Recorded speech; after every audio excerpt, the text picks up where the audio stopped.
So this unorthodox topic this evening is called recession hedging.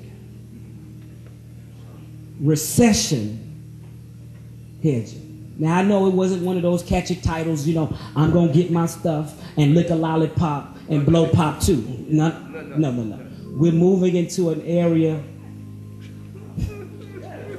recession hedging. Now, let me define a recession for you. A recession is a significant decline in the general economic activity extending over a period of time. It's a time of less business activity, usually lasting at least 3/4 of a year or 9 months.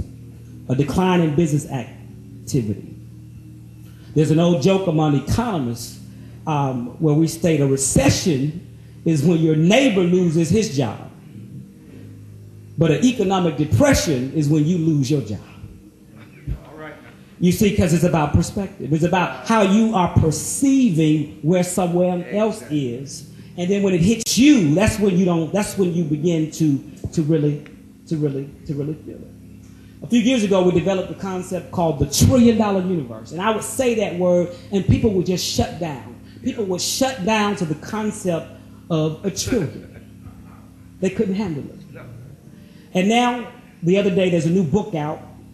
A new author who's talking about the $1 trillion meltdown.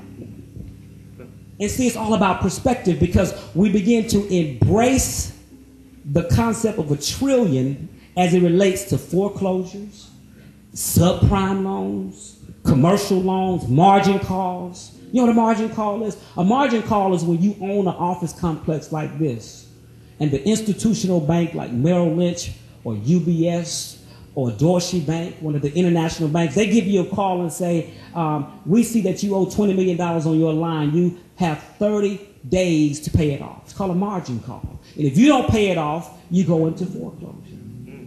And so they're projecting now, the economists are projecting now that we're moving, this thing that we're seeing as the subprime lending, that's just the beginning. Yeah.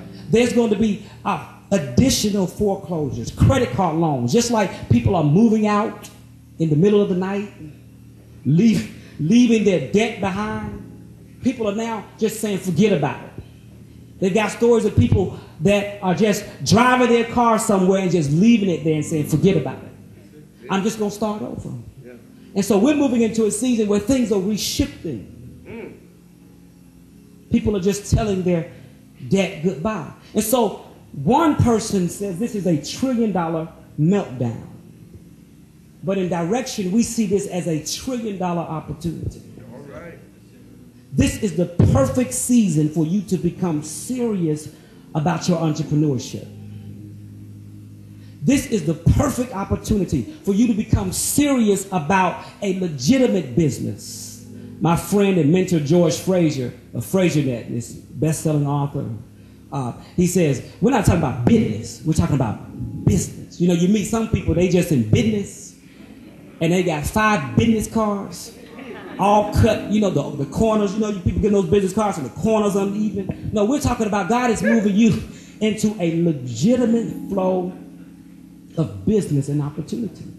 Now, there's something about beginning to embrace your destiny as one of the future billionaires. You see, this message of the $1 trillion universe is not articulated in stadiums with 20,000 people. No. Because there are only 1,200 billionaires on the planet. Only 1,200 billionaires on the planet. And they control 90% of the wealth on the planet. And so when I look around, I get excited that, like Bishop Perry, you were saying, when there's a small group, I start to think about that type of synergy, that energy that connects when people get focused and somebody is having a multi-million-dollar idea right now. Wow. And you begin to sync up with somebody across the room who's had another idea that is connected within it. You can't do that when there are 20,000 people running and shouting. You just can't do it. And there's a time and place to celebrate But you can't celebrate 90% of the time or 99% of the time and think that you're going to fulfill your divine purpose. It's not going to happen. Let me define hedging. We're talking about recession hedging or a recession-proof lifestyle.